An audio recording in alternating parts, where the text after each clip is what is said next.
Hello friends, आप सभी का स्वागत है इस चैनल में। इस वीडियो में हम यूनिफिकेशन ऑफ इटली के एकीकरण से related important MCQ question cover करेंगे। एंड यूनिफिकेशन ऑफ इटली ये मॉडर्न वर्ल्ड हिस्ट्री का टॉपिक है, तो मैं मॉडर्न वर्ल्ड हिस्ट्री को टॉपिक वाइज कवर करा रहा हूँ। ये लेक्चर 6th है। इससे पहले मैं 5 लेक्चर कवर कर चुका हूँ, तो आप उन लेक्चर को भी देख सकते हैं। मैं प्लेलिस्ट का लिंक आई बटन और डिस्क्रिप्शन में दे दूँगा। देन इसके अलावा मैं इंडियन हिस्ट्री के वेरियस टॉपिक पे भी टॉपिक वाइज कवर कर चुका हूँ, तो आप उन लेक्चर को भी देख सकते हैं, मेरा प्लेलिस्ट विजिट कर सकते हैं। तो इस वीडियो में हम यूनिफिकेशन ऑफ इटली पे फोकस रखेंगे। तो यहाँ पे हमारा फर्स्ट क्वेश्चन है, young Italy was organized by. Young Italy का आयोजन किसके द्वारा किया गया था? तो यहाँ पे बताना यंग इटली को किसके द्वारा ऑर्गेनाइज किया गया था। तो ऑप्शन डी राइट आंसर है, ग्यूसेपे मैजिनी। ग्यूसेपे मैजिनी के द्वारा यंग इटली को ऑर्गेनाइज किया गया था। तो ग्यूसेपे मैजिनी ये Italian nationalist movement young Italy के फाउंडर थे 1831 में। एंड इस ऑर्गेनाइजेशन का गोल था इटालियन स्टेट को रिपब्लिकन नेशन में यूनिफाई करना। तो ऑप्शन डी राइट आंसर है, ग्यूसेपे मैजिनी ये यंग इटली के फाउंडर, ये इसके संस्थापक थे, जिसकी स्थापना 1831 में किए हुए थे। नेक्स्ट है, which of the following societies were founded by the Italian revolutionary Giuseppe Mazzini. Italian revolutionary Giuseppe Mazzini ने निम्नलिखित में से किस सोसाइटी की स्थापना की?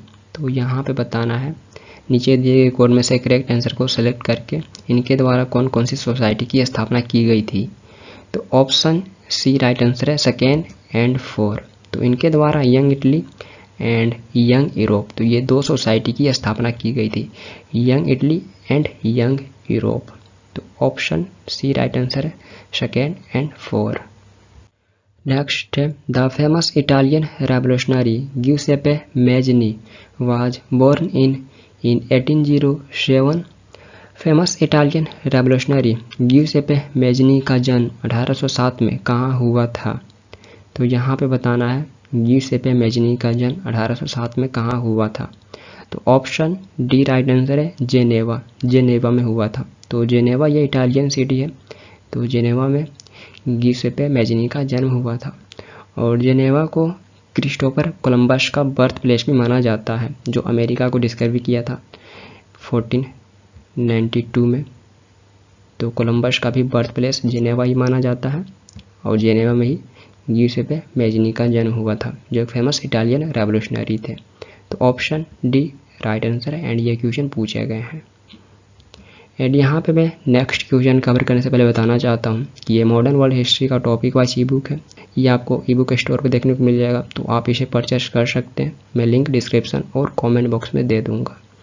देन इसके अलावा एक और ये ई बुक है, ये अभी अंडर डेवलप में है, क्योंकि इसमें से अभी ancient Indian and governor general and viceroy, तो ये 2 सब्जेक्ट अभी कंप्लीट नहीं हुए हैं, तो ये भी अंडर डेवलप में। तो जब ये दोनों कंप्लीट हो जाएंगे तो इसे भी स्टोर पे अपलोड कर दूंगा, तो आप इसे भी परचेस कर सकते हैं। नेक्स्ट है, which of the following statements related to the prominent Italian fighter Giuseppe Garibaldi is correct. Prominent Italian fighter Giuseppe Garibaldi से संबंधित निम्नलिखित में से कौन सा स्टेटमेंट सही है? तो यहाँ पे भी बताना है, नीचे दिए गए कोड में से करेक्ट आंसर को सेलेक्ट करके ऊपर में दिए गए कौन कौन से स्टेटमेंट सही हैं। तो ऑप्शन सी राइट आंसर है, बोथ फर्स्ट एंड सेकेंड। तो ऊपर में दिए गए दोनों स्टेटमेंट सही हैं। 1833 में यंग इटली को ज्वाइन किए थे गैरिबाल्डी, सही है। देन नेक्स्ट है 1834 में पीडमोंट के विद्रोह के दौरान इन्हें इटली छोड़ना पड़ा था, तो यह भी सही है, क्योंकि गैरिबाल्डी जो इटली में नाइस के निवासी थे, तो 1834 में पीडमोंट के विद्रोह में ये भी शामिल थे, जिसके चलते इन्हें मौत की सज़ा सुनाई गई थी। लेकिन ये साउथ अफ्रीका भाग गए थे, और वहाँ पे ये 14 वर्ष निर्वासन में बिताए हुए थे। फिर बाद में 1848 में वापस इटली लौट आए हुए थे गैरिबाल्डी। तो ऑप्शन सी राइट आंसर है, बोथ दोनों स्टेटमेंट सही है इनसे रिलेटेड। नेक्स्ट है, which of these was the obstacles in the way of unification of Italy. इनमें से कौन इटली के एकीकरण के मार्ग में बाधा था? तो ऑप्शन डी राइट आंसर है, all of the above. Austria, तो इटली का जो नॉर्दर्न एरिया था वह ऑस्ट्रिया के द्वारा ऑक्यूपाइड था, तो ये भी एक ऑब्स्टेकल्स था। देन नेक्स्ट है रोमन कैथोलिक चर्च, तो इटली का जो सेंट्रल पार्ट था वे पोप के द्वारा कंट्रोल था, जो नहीं छोड़ना चाहते थे अपना कंट्रोल, तो ये भी एक ऑब्स्टेकल्स था। देन नेक्स्ट है कंट्रीज डिवाइडेड पॉपुलेशन, कंट्री का डिवाइडेड पॉपुलेशन, ये भी एक ऑब्स्टेकल्स था इटली के यूनिफिकेशन में, तो option D right answer, all of the above. Next है which of the following events did not occur during the Italian revolution of 1848, निम्नलिखित में से कौन सी घटना 1848 की इटालियन रेवोल्यूशन के दौरान नहीं हुई थी, तो ऑप्शन डी राइट आंसर है, announcement of republican form of government in Rome, तो रोम में गवर्नमेंट के रिपब्लिकन फॉर्म का अनाउंसमेंट ये नहीं हुआ था। देन इसके अलावा 1848 के इटालियन रेवोल्यूशन के दौरान नेपल्स की और रेड शर्ट ग्रुप का मार्च ये इवेंट हुआ था। देन नेक्स्ट है किंगडम ऑफ सिसिली में कॉन्स्टिट्यूशन का प्रोक्लेमेशन, तो ये भी इवेंट्स हुआ था। देन नेक्स्ट है किंगडम ऑफ सार्डिनिया के द्वारा ऑस्ट्रियन एम्पायर पे अटैक, तो ये भी इवेंट्स हुआ था 1848 के इटालियन रेवोल्यूशन के दौरान। तो यहाँ पूछ रहा कौन सा नहीं हुआ था, तो ऑप्शन डी ये इवेंट्स नहीं हुआ था।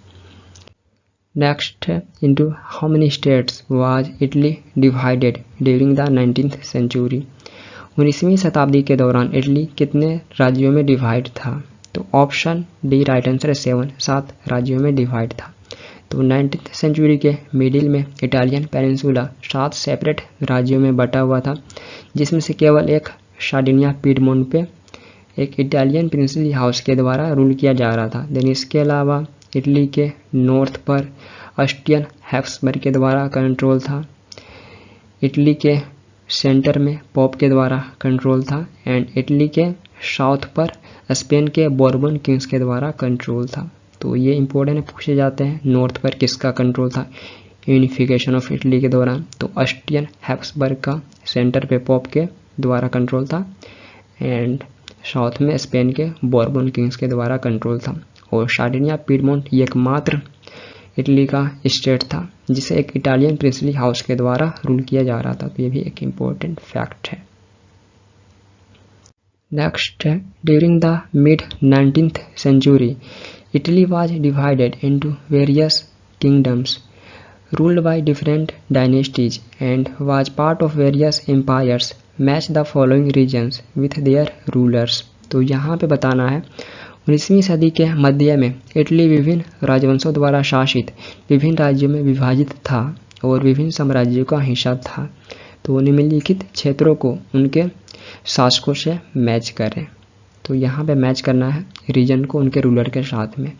तो जैसा देखते हैं नॉर्दर्न इटली पर ऑस्ट्रियन हैब्सबर्ग का कंट्रोल था, तो ए का 3rd हो जाएगा। देन नेक्स्ट है सेंट्रल इटली पे पोप के द्वारा कंट्रोल था, तो बी का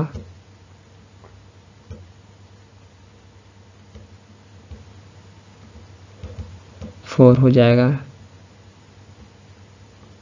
देन नेक्स्ट है सदर्न इटली पे स्पेन के बोर्बन किंग्स का कंट्रोल था, तो सी का 1st हो जाएगा।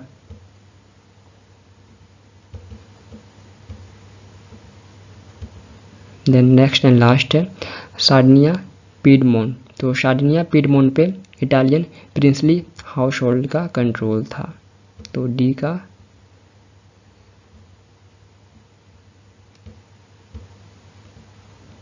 2nd हो जाएगा।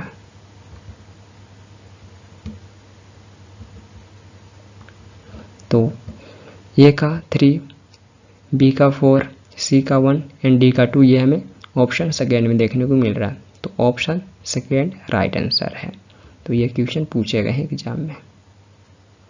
Next, which one of the following Italian states was ruled by an Italian princely house before the unification of Italy.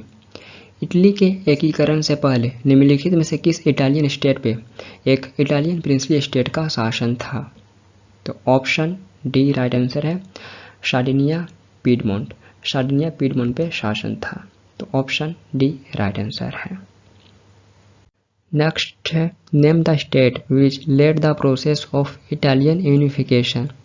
उस स्टेट का नाम बताइए जिसने इटालियन यूनिफिकेशन की प्रोसेस का नेतृत्व किया।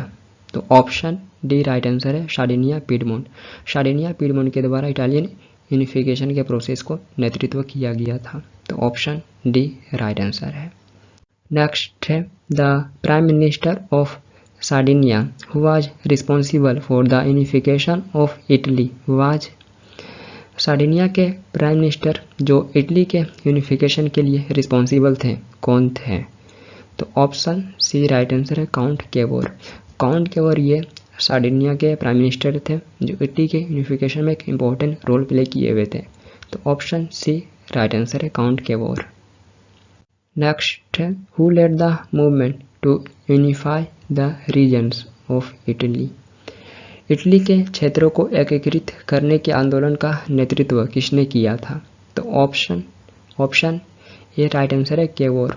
काउंट केवोर के द्वारा इटली के रीजन्स को यूनिफाई करने के मूवमेंट को नेतृत्व किया गया था, तो ऑप्शन ए राइट आंसर है काउंट केवोर। नेक्स्ट है who was the ruler of Sardinia Piedmont. Sardinia Piedmont के शासक कौन थे? तो ऑप्शन बी राइट आंसर है Victor Emmanuel second. Victor Emmanuel second ये सार्डिनिया पीडमोंट के शासक थे। तो विक्टर इमैनुअल सेकेंड ये 1849 से 1861 तक सार्डिनिया पीडमोंट के शासक थे। एंड काउंट केवोर ये प्राइम मिनिस्टर सार्डिनिया पीडमोंट के 1852 से 1861 तक थे। एंड 1861 में काउंट केवोर ये इटली के प्राइम मिनिस्टर बन गए थे। तो इम्पोर्टेंट है सार्डिनिया पीडमोंट जो एक अकेला प्रिंसली स्टेट था जो इटालियन प्रिंसली हाउस के द्वारा रूल किया जा रहा था, तो यहाँ के शासक विक्टर इमैनुअल सेकेंड थे इटली के यूनिफिकेशन के दौरान, तो ऑप्शन बी राइट आंसर है। नेक्स्ट है name the army founded by Garibaldi during the unification of Italy. Italy के एकीकरण के दौरान गैरिबाल्डी द्वारा स्थापित आर्मी का नाम क्या था? तो ऑप्शन सी राइट आंसर है रेड शर्ट्स। इटली के एकीकरण के दौरान गैरिबाल्डी के द्वारा स्थापित आर्मी का नाम था रेड शर्ट्स, या जिसे रेड ब्रिगेड के नाम से भी जाना जाता था। Next in 1860 the famous expedition of the 1000 to South Italy was led by. 1860 में साउथ इटली के लिए 1000 लोगों के प्रसिद्ध अभियान का नेतृत्व किसके द्वारा किया गया था? तो ऑप्शन ए राइट आंसर है गैरिबाल्डी। गैरिबाल्डी के द्वारा 1860 में साउथ इटली के लिए 1000 लोगों के प्रसिद्ध अभियान का नेतृत्व किया गया था, तो ऑप्शन ए राइट आंसर है गैरिबाल्डी। नेक्स्ट है who among the following is called the sword of Italian unification. निम्नलिखित में से किसे इतालवी एकीकरण की तलवार कहा जाता है? तो ऑप्शन सी राइट आंसर है गैरिबाल्डी। गैरिबाल्डी को इटालियन यूनिफिकेशन का तलवार कहा जाता है, तो ऑप्शन सी राइट आंसर है। Next who is regarded as father of Italian unification. Italy के एकीकरण का जनक किसे माना जाता है? तो यहाँ पे आपको बताना है फादर ऑफ इटालियन यूनिफिकेशन किसे माना जाता है। तो ऑप्शन डी राइट आंसर है ग्यूसेपे मैजिनी। ग्यूसेपे मैजिनी को father of Italian unification consider किया जाता है। तो इटालियन यूनिफिकेशन में बहुत से लोग इंपॉर्टेंट रोल प्ले किए हुए थे, बट ग्यूसेपे मैजिनी को फादर ऑफ इटालियन यूनिफिकेशन कहा जाता है और इनका जन्म जेनेवा में हुआ था। जेनेवा ये इटली में लोकेटेड है। नेक्स्ट है if a revolution is to brought in the society then give the leadership of the revolution in the hands of the youth who said this। अगर सोसाइटी में क्रांति लानी है तो क्रांति का नेतृत्व यूथ के हाथ में दो, यह किसने कहा था? तो ऑप्शन ए राइट आंसर है मैजिनी। तो ये मैजिनी के द्वारा कहा गया था यदि समाज में क्रांति लानी है तो क्रांति का नेतृत्व युवाओं के हाथ में दो, तो ऑप्शन ए राइट आंसर है मैजिनी। नेक्स्ट है who became the king of United Italy इन 1861। 1861 में यूनाइटेड इटली का राजा कौन बना? तो ऑप्शन बी राइट आंसर है Victor Emmanuel second. Victor Emmanuel second ये 1861 में यूनाइटेड इटली का किंग बने थे। तो 1861 में ये किंग बने जो इस पोजीशन में 1878 तक रहे हैं। एंड ये 1849 से 1861 तक सार्डिनिया पीडमोंट के रूलर थे, ये किंग थे 1861 तक। एंड 1861 में ये पूरे यूनाइटेड इटली का किंग बन गए थे। एंड सार्डिनिया पीडमोंट जो उस समय पूरे इटली का सबसे पावरफुल राज्य में से एक था और ये एकमात्र स्टेट था जो इटालियन प्रिंसली हाउस के द्वारा रूल किया जा रहा था। तो विक्टर इमैनुअल सेकेंड ये सार्डिनिया पीडमोंट के रूलर थे जो 1861 में यूनाइटेड इटली का किंग बने। तो ऑप्शन बी राइट आंसर है। Next, in which of the following year the unification of Italy was completed. निम्नलिखित में से किस वर्ष इटली का एकीकरण पूरा हुआ। तो यहाँ पे बताना है इटली का एकीकरण किस वर्ष कंप्लीट हुआ था। तो ऑप्शन बी राइट आंसर 1871 1871 में यूनिफिकेशन ऑफ इटली कंप्लीट हुआ था। तो ऑप्शन बी राइट आंसर है। Next, when was Rome declared the capital of United Italy. Rome को यूनाइटेड इटली का कैपिटल कब डिक्लेयर किया गया था। तो ऑप्शन सी राइट आंसर है 1871 1871 में ही रोम को यूनाइटेड इटली का कैपिटल डिक्लेयर किया गया था। तो ऑप्शन सी राइट आंसर है 1871। Next, the unification of Italy was the result of the efforts of. Italy का एकीकरण किनके प्रयासों का परिणाम था। तो ऑप्शन डी राइट आंसर है all of these, Mazzini, Garibaldi and Count Cavour. तो ये कुछ इंपॉर्टेंट लोग थे जिनका इटली के यूनिफिकेशन में एक इम्पोर्टेंट एफर्ट्स था। तो ऑप्शन डी राइट आंसर है। तो इटली के यूनिफिकेशन में बहुत से लीडर का एफर्ट्स था जिसमें शामिल है गियुसेppe Mazzini, गियुसेppe Garibaldi and Count Cavour. तो ये कुछ इंपॉर्टेंट लोग हैं। Next, who among the following was not connected with the unification of Italy. निम्नलिखित में से कौन इटली के एकीकरण से जुड़ा नहीं था। तो यहाँ पे एक पहचान करना है जो यूनिफिकेशन ऑफ इटली से कनेक्टेड नहीं है। तो ऑप्शन ए राइट आंसर है पोप। पोप कनेक्टेड नहीं है क्योंकि पोप जिनका सेंट्रल इटली पे शासन था तो ये अपोज कर रहे थे यूनिफिकेशन ऑफ इटली के, तो इनका कोई कनेक्शन नहीं था यूनिफिकेशन ऑफ इटली से। तो ऑप्शन ए राइट आंसर है। Next, who among the following is not related with the unification of Italy. निम्नलिखित में से कौन इटली के एकीकरण से संबंधित नहीं है। तो यहाँ पे एक नाम बताना है जो इटली के एकीकरण से संबंधित नहीं है। तो ऑप्शन डी राइट आंसर है मुसोलिनी। मुसोलिनी का संबंध नहीं है।